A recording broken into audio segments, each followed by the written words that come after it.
Welcome to another episode of the Cool Tools Show and Tell. Our special guest this week is Luke Stein. Hey Luke, would you mind introducing yourself to our watchers and listeners? I would love to. Thank you, Kevin, so much for having me on. My name is Luke Stein, and I am a finance professor at Babson College. We're an entrepreneurship-focused liberal arts undergraduate and graduate school outside of Boston. Well, fantastic. So glad that you've joined us. As a Cool Tool fan, I'm sure you know what the drill is. We'd like to hear some of your favorite tools, and maybe you can start with your number one pick for today. Great. Thank you so much, Kevin. Well, as you noted, I am a fan. So the first tool that I want to introduce is a flashlight. I have a couple different flashlights here with me, but the one I want to show is a model called the Wurkkos FC11. This is about a $20 LED flashlight. It's made in China. And Wurkkos is the maker. They have kind of a sister company, it seems, called Sofern. And those two companies together have a lot of great LED flashlight models. Okay, and the one you're holding up was fairly small. It was I would say it's kind of about cigar sized. Yeah, cigar, a little short cigar. So it's not a massive, kind of someone you beat someone on the head with. It's not a mini one either. It's kind of a medium-sized one. That's, I would say, something you'd probably have on your desk somewhere. Yeah, this is a model that can kind of fit. It fits nicely in your pocket. It's a little bit big for me to be sort of an everyday carry. Right. I do have a smaller model that they make, which I'm holding up now. This one is probably about the size of my thumb, and actually is made of brass, just more for aesthetics than anything else. But what I like about these flashlights is this. So I had a retina detachment last year. I've now had two in the last year, and I'd sort of already liked flashlights and used them camping and stuff like that. But it's become a lot harder for me to see things in the dark. Right. After my retina detachment. And so I found myself kind of using flashlights around the house a lot more. And I had some old, junky ones that would use AA batteries and stuff like that. And the innovation, I think, in the technology in these products, when I started to look into it in the last few years, is just like amazing. So going to the batteries. Yeah. Because that's a big thing. So, I also, here are mine sitting right here at the desk. Yeah. I also have just become in the habit of grabbing one just for the same reason. Maybe my eyes are getting old, but I just like that little bit of additional light, and I find it so easy to have them everywhere. But I use ones, my favorites are the ones that take one AA battery. Okay. Chargeable one. And that's what I sort of gravitate to, because I have mounds of rechargeable AA's that I use, and I can just swap them out instantly. So, I'll tell you. I mean, there's kind of two things that I like about some of the models that I've chosen. So, one is this model that I'm showing, the FC11, and also some of the smaller ones. They have a replaceable battery, but it's a rechargeable battery. But they also have a built-in battery charger. So you can swap out the battery in here for another rechargeable, but it also has a little USB port on the side. Wow. And so you can charge it in your car, or you can charge it when you're traveling. And for me, like, that's partly the game-changing feature. At home, maybe like you, I have a lot of rechargeable batteries. I have all kinds of electronic tools and toys. But especially for traveling when I'm on the road, you can kind of always find a USB port. And this USB-C port, it's the same thing that I use to charge my laptop. It's the same thing that I use to charge my Kindle. And so it's not an extra charger. You can always kind of top it up in the evening. That's really cool. So you can, so it's recharging the rechargeable battery inside. Exactly right. So it's got a I'm just right now on screen for the listeners. I'm unscrewing the cap, and I'm just going to pull the battery out. So it's a lithium ion battery. It's not an alkaline disposable AA. But it's a standard size battery, and so you can buy extras if you want them. There's one other thing that has really just been awesome for me about some of these Wurkkos and Sofern models, and I would just say, so there's a fantastic list which is made by a flashlight reviewer. There's like this wild community of flashlight aficionados. I don't know this guy, but he seems to be sort of a top guy. His name is Zach, Z-A-K, and I came across this list. It was sent by a friend. If you Google like Zach flashlight list, and he has a sort of list of recommendations. The other thing that I really like about these Wurkkos and Sofern models, aside from the fact that they're pretty inexpensive and they have this built-in recharger, is they go really, really dim at the dim end. And I find I use that all the time. Like a lot of the marketing around flashlights seems to be around how they can blast out a bajillion lumens. And even if they can do that, they can often only do it for like 10 seconds. And I understand there's hunters and outdoors people who may like, I don't need a bajillion lumens. Typically what I want is I want to be able to, read a menu without sort of blowing anybody else's eyes up. And so they have this, they go much dimmer than like the flashlight that's built into my iPhone. They have a moonlight mode that comes on with one button right at the kind of dimmest setting that you often need. So that's part of what I really like about these. Yeah. And so speaking of that, how much does it cost? So the little thumb-sized one that I showed first, which is called the SC20. Oh, maybe I didn't show this one. No. This smaller SC21 is kind of a thumb-sized model with a built-in charger. This one's I think about $20. Okay. And they're available on Amazon. They're a little bit cheaper. Which battery does that take a AAA then?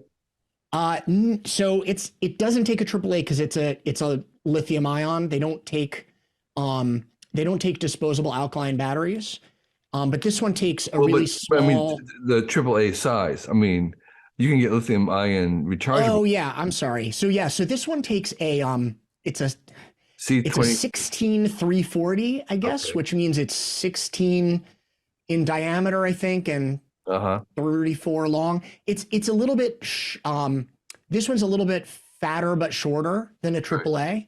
Right, but that's also a recharge. You can find those. Yeah, that's also rechargeable, and you can recharge it in the light or outside. Cool. And then the FC11, this kind of cigar shaped one, I think this one is about $25 or $28 on Amazon. All this stuff you can get cheaper if you order it directly from the manufacturers, but they ship from their manufacturing warehouse, I think, in China. So it's the kind of thing where if you'll wait, you can save sort of a little bit. But it makes sense if you're buying more than one, but yeah. Yeah, and so, they do.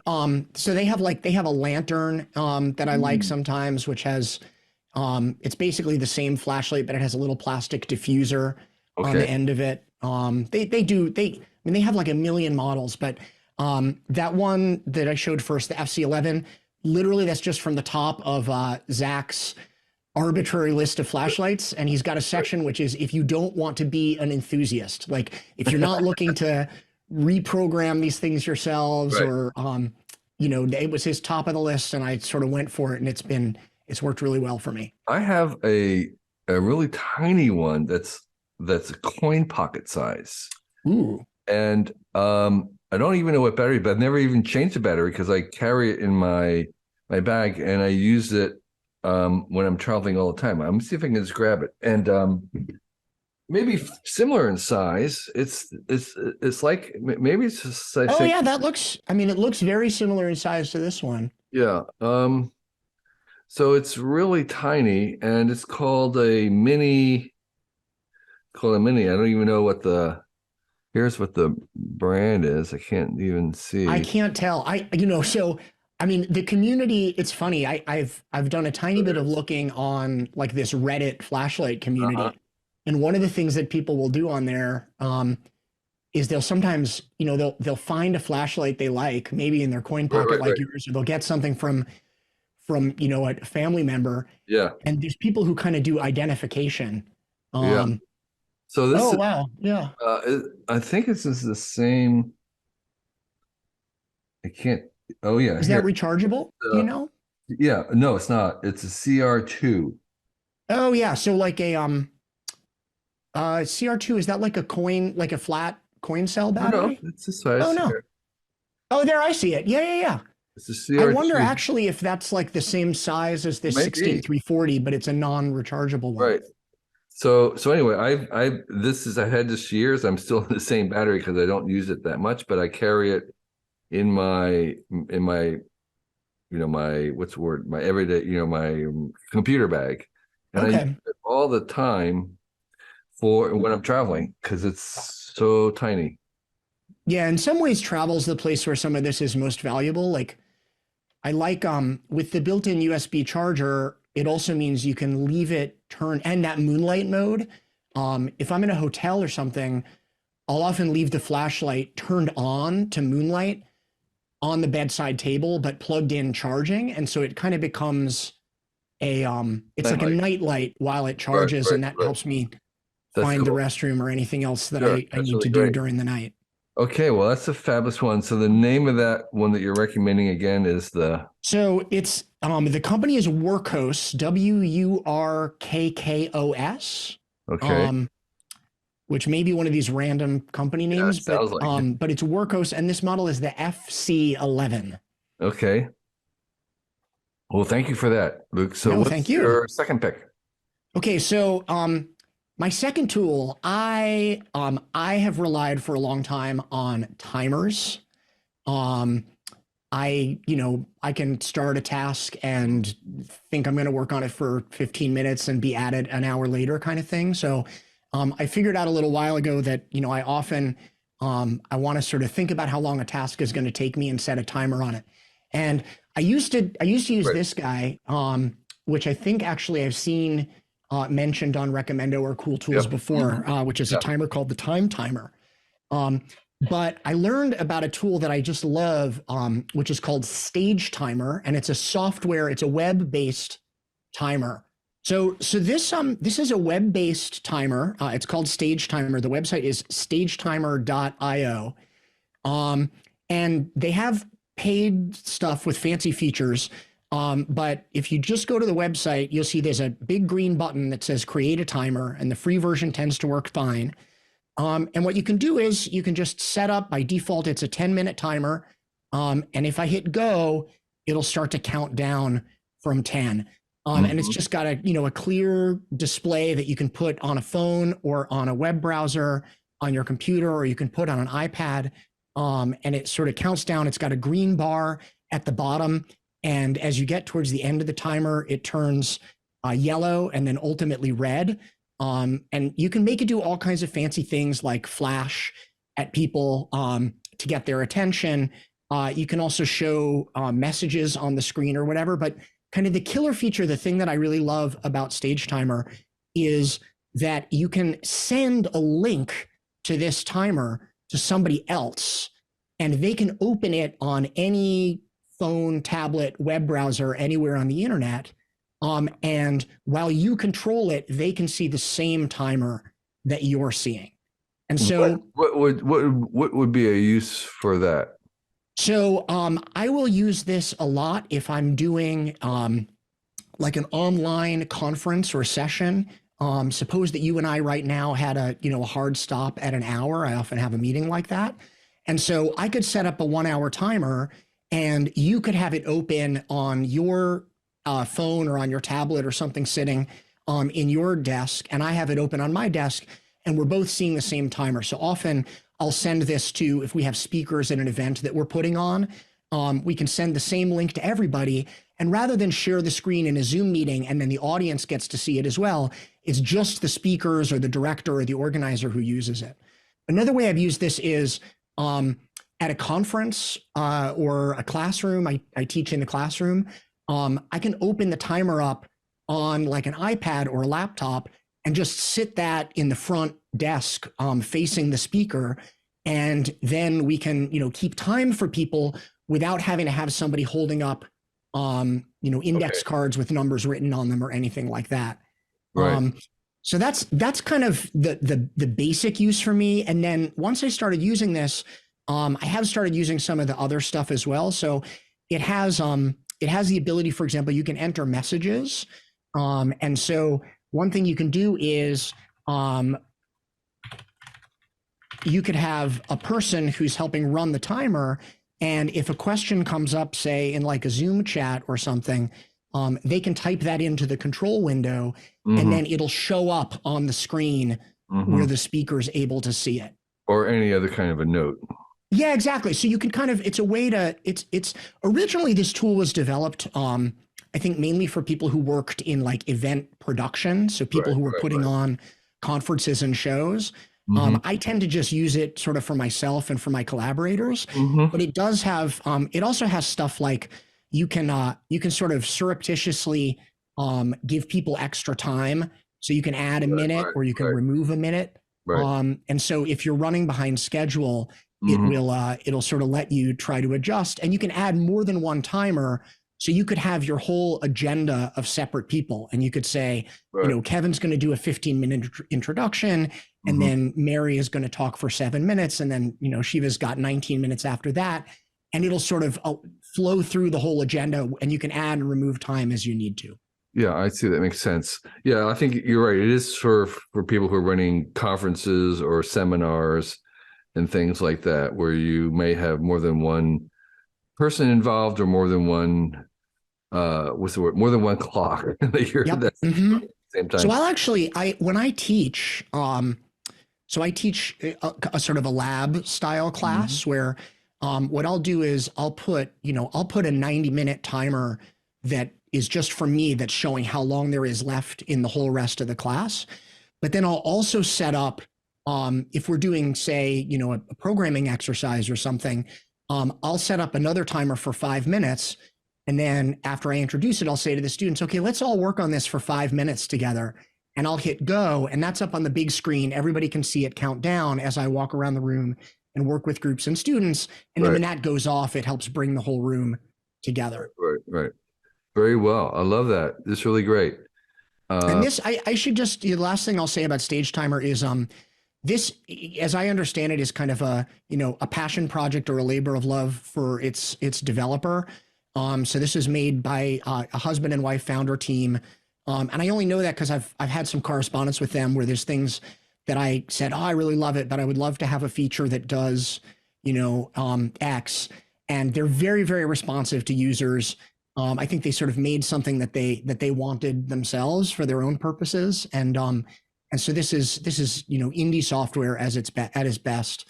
And Lucas and Liz Herman, who put this together, I think they kind of continue to sort of improve it in response to things that people like to see.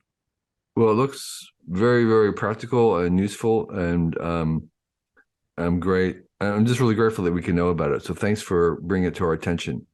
Thanks, Kevin. So, Luke, what's your third tool? Okay, so my third tool is an electric scooter. I can't show you my scooter here. I understand, Kevin, I think that you're an e-bike enthusiast. Is that? I have been. Yes, I am. So I have ridden e-bikes, and I have really enjoyed riding e-bikes. For me, the electric stand-up scooter, the one that I have is made by Segway, Segway 9bot, which I guess is two companies that merged, seem to sort of be, I don't know if they're the leader, but they seem to kind of be the recommended models. And unlike a lot of the other electric scooters, these are like the stand-up, almost like a kick scooter, but with a motor in it. So you stand on the scooter and have your hands on a handlebar. There's not a seat. And Segway 9bot, when I was looking for one of these, they were what seemed most recommended. They also they have UL, Underwriters Laboratory certification on their models, and they sort of seem to have safety and quality that not all of the competing companies have. And that's part of how I wound up with this. But I got my scooter related in part to my eye surgery and my retina detachment. There was a little while where I was legal and safe to drive a car after I'd recovered from my surgery.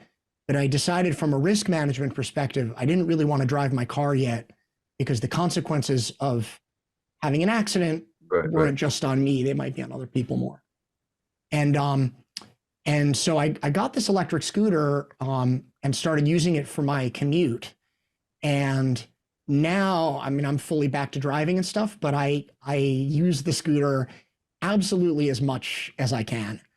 Um, and the main thing relative to an e-bike for me, because I have enjoyed when I've borrowed those, is it's really small. It fits easily in the trunk of my car. And so I sometimes do stuff like I live outside of Boston. If I'm going to downtown Boston or to Cambridge, it can be really hard to park. The traffic's bad.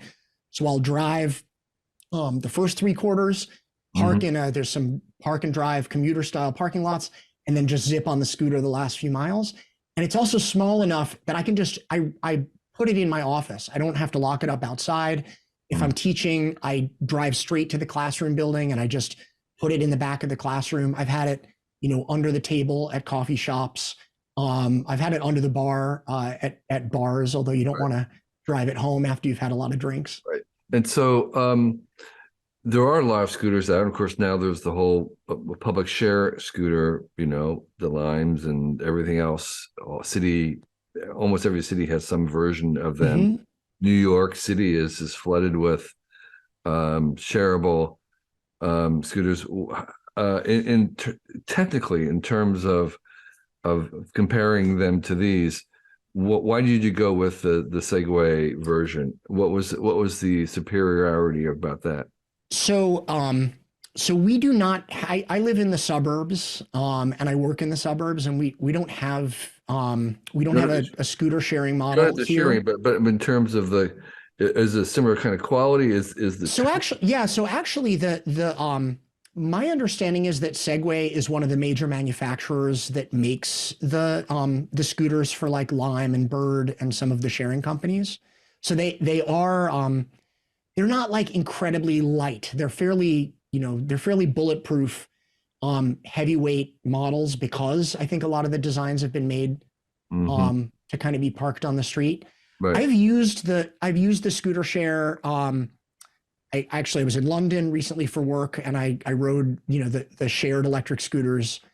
I think sometimes there's people who have a perception, and people have said this to me when they've I'll evangelize the scooter, as I think the electric bike folks tend to, you ride these things and you wind up an evangelist.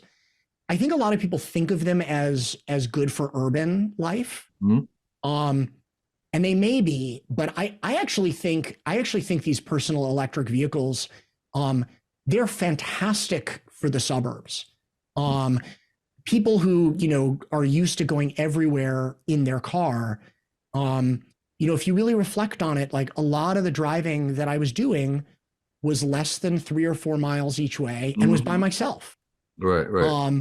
And so those are exactly the rides where, there's the timer beeping, which we're not going to use anymore. I think there's a lot of people who, there isn't necessarily public transportation that's effective where they live. There isn't necessarily scooter share or bike share. And so the norm just becomes so strongly to hop in your car.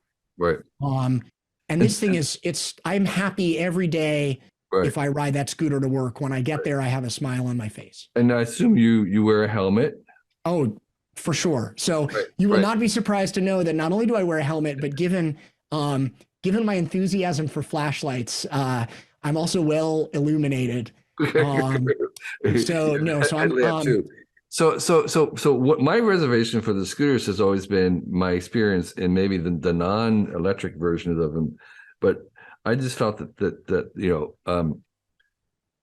I felt that they weren't as stable in terms of like a pothole or a bump in the road or something. They could really throw you. And that was, so do you ride on the street or do you ride on the sidewalk, or what's that policy anyway? I don't ride on the sidewalk. I ride in a bike lane where there's a bike lane, and then is that the sort of legal place for them these days, or what I don't even know what the policies are. So I think the legal situation varies maybe state by state, or even municipality by right. I know we have viewers and listeners all over the world, so I don't, and I'm not a lawyer. I think for me, the key thing is, well, certainly, so there's using protective equipment. Mm-hmm. The other thing is, I feel safer whether I'm on a bike or on the scooter when I'm able to go at the speed of traffic, kind of to keep up. And so the scooter I have, it's the Segway Max. They have a couple different Max models. The one I have, I think, is the G30 LP. They tend to max out at about 19 miles per hour. So it's fast on a scooter. That's crazy. Yeah. So you raised the right concern. Like, you would not want to hit a big pothole. You'd be nervous about hitting a big pothole. And I think, I've ridden bikes a lot, traditional pedal bikes more than electric bikes. You don't want to hit a big pothole, going 16 or 19 on a bike either. Right. But the scooter has smaller wheels. So you're right to sort of be nervous, or a little bit nervous about that. My guess is that really the trade-off is, on a bike, conventional or electric, you do have more stability, you have bigger wheels, but you have something which is sort of physically more cumbersome, and you certainly aren't going to bring into your office or into a cafe with you unless you have the space. Here, the roads, where I'm in New England, we get ice and we get potholes, but I tend to ride on kind of my regular commute route, has a bike lane most of the way. And it's felt pretty safe to me. I would be more nervous riding in New York City. I don't know that I'd ride my scooter at my parents' in New York City, just because the potholes are worse. But here I kind of feel good about it. Well, great. And so, what does the Segway Max run for? So the one that I have, the G30 LP, it's the smallest of the Max line. And smallest has mainly to do with the range. So the thing that makes them bigger and more expensive is that they have big batteries, and the batteries are part of what's expensive. This small Max that I have, I think now they're about $550 or $600. And the range numbers on all of these things are advertised, assuming that you weigh like 125 pounds and you go very slowly and the wind is at your back. Realistically, I could probably get 13 or 14 miles on it, sort of going, as fast as I could. There are some higher end Max models. There's one actually, I think, which is coming out this or next month, called the Max G2. That one's about $800. And then there are bigger and more expensive ones that have suspensions and go faster. But I've been pretty happy with sort of the smallest and lowest end of the Max range. Whereas what I like about that Max range from Segway is they are those sort of bulletproof, heavyweight, commuter ones. They make a lot of sort of more toy-like models that I just don't necessarily trust, from what I've read, to have the same longevity. So probably $550 or $600. Okay. Well, thanks for that. That's really a great recommendation. I haven't tried those recent ones, so I should give them another try sometime. I think if you're up for it, especially if you're already doing electric vehicles, it's worth a try. Yeah, definitely. And that's, as you were suggesting, and I wholeheartedly agree. I think it's the future of transportation. More and more options. Cars are never going to go away. I love my electric car, but we want to have other options. And so more things like bikes and scooters, or even the Segway itself, I think could come back. I totally agree. I think it lets you do some of your trips, even if not all, in a lower impact way. And then it also, so our family we are still a 2-car family. We're 2 cars plus my scooter, but I do think that whether it's e-bike, scooter, I see people in electric unicycles. I mean, there's this proliferation of things people are trying. And I think it will also probably allow a lot of folks in the suburbs in particular to maybe go from being a 2-car family to a 1-car family, for example, or in an urban area, maybe instead of, feeling like you need a car, that you don't use as often, you can get away with using a car share because you have an ability to do more of these trips other ways. So I think this stuff is really powerful. It is. I agree. Well, thanks, Luke. That's really great. So how about your next tool? Okay, so I have a fourth tool, which is pretty different. The other things I've mentioned have kind of been lifestyle focused or professional or transport. My last tool is sort of family focused, and it's a ukulele. Okay. My tool is a ukulele in general, although my specific ukulele is made by a company called Donner. It's available on Amazon. I think they're about, this model I think was like $50 or $55. Although there's cheaper ones, which tend to be terrible, and there's more expensive ones that I'm sure are great for aficionados. But I've tried a couple different ones, and roughly $50 seems to be about the sort of magic sweet spot. Okay, so for $50 you can get a ukulele. For $50 you can get a sort of a decent ukulele, right. Or better than decent. Right. So this is, for me, this is like an incredible hack for family life, for engagement with my kids who are elementary school aged now. I got the first uke after my first daughter was born, and I had grown up playing piano, never very well, and bass guitar, even worse than piano. And I love music, and I'm not a talented singer, but I love singing, and I love listening to music. And kids love music, and they love singing, and they love instruments. But I wasn't gonna play the bass guitar while I sang lullabies. It doesn't really work that way. We have an electric keyboard, but I wasn't gonna, drag that up into the kids' room. And so I wanted to get a sort of an instrument that we could have around the house. I didn't know how to play ukulele before, but I did a little research, and I talked with some musician friends who sort of said, this thing is easy to learn, it's not too loud, and it has been incredible. So we were not sort of musical. My wife and I, we did music growing up, but we didn't have a lot of music in our lives day to day between sort of when we were kids and when our kids were born. And now, we sing with the kids, not necessarily every night anymore.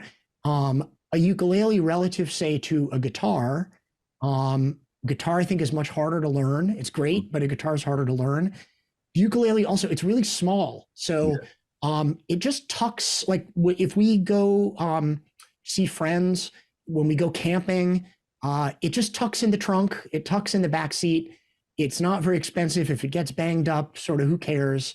And the last thing that I would say is, it's not just that it's easy to learn to play for a grown-up. And I don't mean to become a professional. I just mean, 3, 4, 5, 6 chords that you can accompany a lullaby, a campfire sing-along, a Christmas carol, if that's what you're into. But it's easy enough, and it's small enough that kids with 5 minutes of instruction can learn a chord or two. And even fairly small kids who see you playing it, if they're excited, you can get them accompanying themselves. And that's sort of a real gift as well. I think you're right. Absolutely. And there's plenty of YouTube tutorials these days teaching things like this. And that's what I did. I just had YouTube. I didn't take lessons. I'm sure it would be better if I did. And the other thing I have that goes with it are these incredible songbooks called Rise Up Singing. Okay. I don't know if you've seen this. No, I haven't. So the original Rise Up Singing was put out by a magazine called Sing Out Magazine, which I remember Singer was involved in starting. 70s, like in the 70s. Yeah. So the original Rise Up Singing, there's an introduction and editorial assistance from Pete Seeger.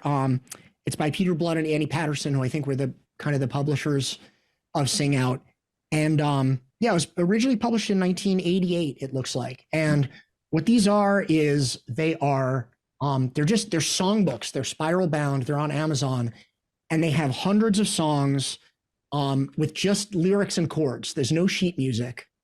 And so you can't use it to sing a song or to play a song that you've never heard or that you don't know. But, if somebody around the campfire or whatever says, hey, can you play, whatever, it's got an alphabetical index, it's got a topical index. And so somebody says, oh, yeah, do you know any Beatles songs?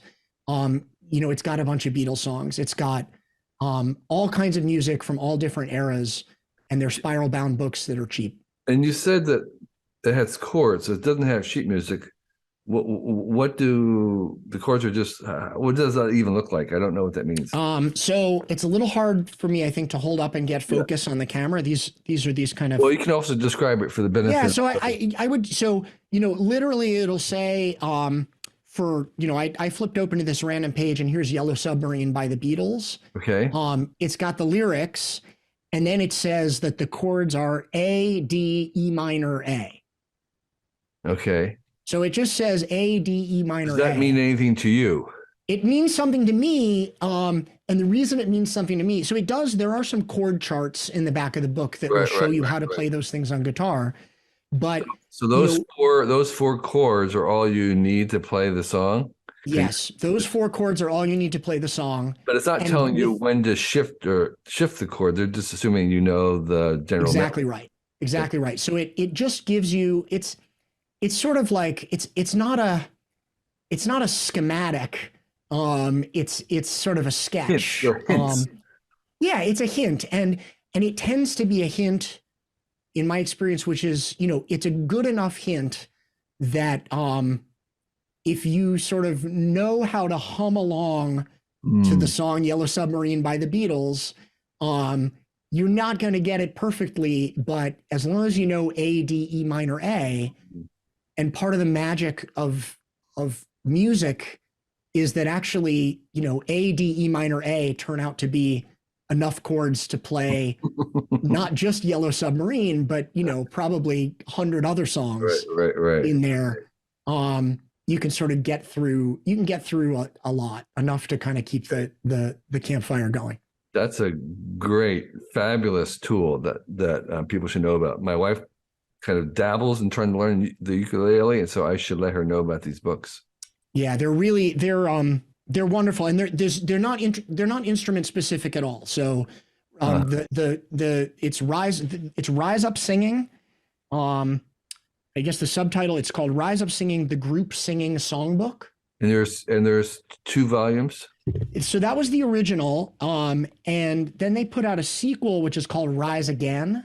Okay. And the main difference between them is, they have different songs, but in particular, the original Rise Up Singing, I would say, is kind of disproportionately classic songs. There's a bunch of gospel and madrigal, carols, religious songs, some jazz. There's a little bit of kind of more pop from the 70s and 80s, but not much. The book came out in 1988.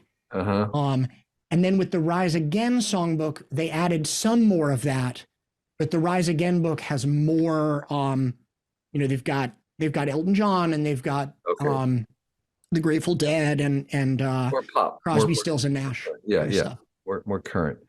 Yeah. Okay, well that's a great bonus. I appreciate that bonus pick. So look, tell something you're excited by and something you want to share with our audience. Thank you, Kevin. So, I know often you sort of frame that for people as, asking about a passion project. And, for me right now, I would say my sort of passion time is mainly devoted towards being a good, dad and family member. And that's perhaps less interesting to talk about. So, what I might just sort of chat about for a minute is, I teach, I research and I teach, but I teach. And part of what I have been working really hard on over the last kind of 3 years, especially since the pandemic started, was figuring out how to use technology to teach effectively outside the physical classroom.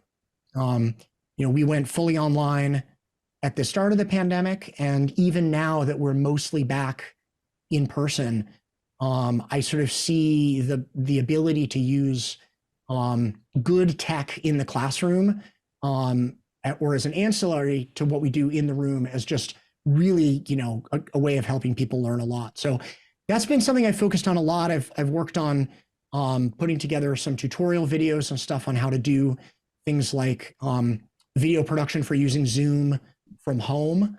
And that's stuff that I use a lot. I can show you. So it's kind of, this is what I'm seeing as I talk to you. So, I've kind of got me and you and notes and a clock. And this is some of the sort of stuff that I try to use when I'm teaching from home, and that I have some tutorials on my YouTube channel and on Twitter to try to help people with. Under the umbrella, I'm kind of calling that teach from home technology. But actually that's very closely connected to, I think, what I love so much about the Cool Tools podcast, because I see this podcast in a way, I learn a lot whenever I watch it, and I learn it from the guests that you have on. But you're the teacher, you're the through thread. And so, I think that much in the same way that I try to figure out how to be the guy that's in the room with my students, that's not just teaching them, but that's really facilitating, helping them teach and learn from each other, that I see your role on Cool Tools as being about bringing out the best, I hope the best from your guests, and helping the listeners and the viewers learn. So that's what I'm working on. I think it ties with some of what I've found so inspiring in this project and with what you've worked on. And so I would say thank you. Thank you for that. For sure. And if folks want to learn more about, my work in that area, my YouTube channel and I have a Twitter, all my stuff is just my name, Luke Stein, is kind of the place that I have that out there. Yeah, we'll certainly have those links in the show notes for those who want to follow up. And I do recommend that they do. Look, one of the things I did notice, and you were just showing your tools of how you do your Zooming and your teaching, is that you've mastered the technology of having really great eye contact in your in these Zooms. So where is your camera placed? Okay, so my camera is actually behind a teleprompter. Right. And so thank you for the compliment on that. So the unfortunately, it's a little tricky for me to show people what the setup it's like looks a mirror. like. No. So what I have is I have my camera in a teleprompter, right? And that is I think the teleprompter is about $80, and it's right in front of me, above the computer screen. Right. And then on the teleprompter, what I'm showing on that screen is a video of you and a video of me, and then the clock, which is Stage Timer, one of the tools I showed before. We see, right? You're seeing. So the teleprompter and for your camera, what are you using for your camera? So the camera is it's an Olympus. So it's like a digital camera. It's a digital camera, yeah, and it's and I can't remember. It's an old one. It's an old one, yeah. Okay, it's an old digital camera, okay, and which looks through the teleprompter for people, and then which is a half silvered mirror. Exactly right. So there's a half silvered mirror, and then there's a little screen. Is the screen below it on horizontal? Exactly right. So the screen is below it horizontally, and then you have to flip the screen is like a little 7-inch external monitor that's made for this purpose. I think they're about $100. Right. Excuse me, about $100. Right. And then that reflects in the mirror above it. Right. And so the camera shoots me through the mirror. Right. But then I can see you. And it works really well for this kind of one-on-one meeting. Yep. But I also use this when I'm teaching. Sure. And I can put the whole grid view of all of the students in a class or all the audience in a presentation, and try to sort of look at them while the slides are going. Yeah. Yeah. But this for me, this was, this is not I wouldn't push anybody to invest in this if they sort of aren't also excited about the technology. or But I doing think it if you're professionally excited too. about the tech, the eye contact piece Right. just makes an enormous difference to be able to It look does. people right in the eye. Right. So maybe we'll put, if I can remember, to put a link in, but Matt Mullenweg, founder of WordPress, has talked about his own little device, which he uses because he travels. So he sets it up, the teleprompter, the camera, and everything. And it's very, very effective because their entire companies is remote. They don't even have any physical headquarters. They have thousands of employees. And this is the main avenue of communication. So getting that dialed down has really been great. But he uses something similar, which is that's very cool. I mean, my understanding is that some of the original innovation on this was from, I think, Werner Herzog and the Interatron. right. Well, it's been around. It's been around a long time, but teleprompters and so you have a camera coming through the teleprompter. And there are versions of them. There's homemade versions. You can get one, as you say, pretty inexpensively. I use one for my recording of videos instead of traveling. It's the same thing. But you can also cheat a little bit by putting a camera right in the center of your screen. And there's one I made myself, and there's one called Center Cam. And I've seen that Center Cam. I'm going to step only for 1 second to show. So I use this sometimes if I wouldn't fly with it, but this is it's a little gooseneck. Right. And I use it to do exactly that, which is, just put a little webcam right on the top of this gooseneck, and it can sit right in the middle in front of the screen. Right. Anyway, your solution is really elegant. It works very well. If other people are interested, I'd recommend at least go look at Matt Mullenweg's blog about how to do it. I'm going to definitely check that out. Thank you, Kevin. But I really appreciate, Luke, your intensity, your spirit, your enthusiasm, which is worth a lot. So thank you, and also for participating and volunteering and sharing your tools. So thank you. You're very kind, Kevin. The pleasure truly is mine. Thank you so much for having me and for chatting today. This year, our Cool Tools blog will be 20 years old, which means we've been posting something new every day for 20 years. It's only possible because of the very engaged and knowledgeable readers and listeners like yourself. You've kept this place going, and we are very grateful for you. With this idea of 20 years in mind, we decided to try an experiment this year, and I'm inviting our guests and listeners to join me on our Cool Tool Show and Tell, which is the program that you're listening to right now. So if you feel you'd make a good guest on this podcast and have 4 uncommon tools that you'd like to share with us, please sign up on our form on the website, and we'll see about inviting you. You must be comfortable talking on a video, and you need to have some tools that you can show. We record on, as you know, on Zoom. We do a YouTube version, a video version of it, as well as an audible version.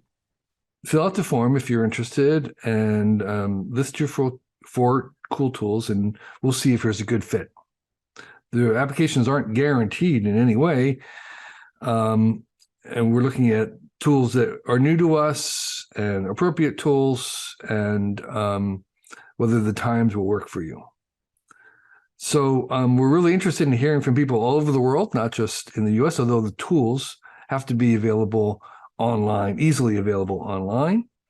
And if you are a longtime listener, you kind of know what the definition of our tools are. They're very broad. They can be anything that's handy, from something in the kitchen to something you use to travel, to a workshop, to something professional that we may not know about. We're really interested in things that we don't know anything about. So this is an open invitation. We'll give it a try.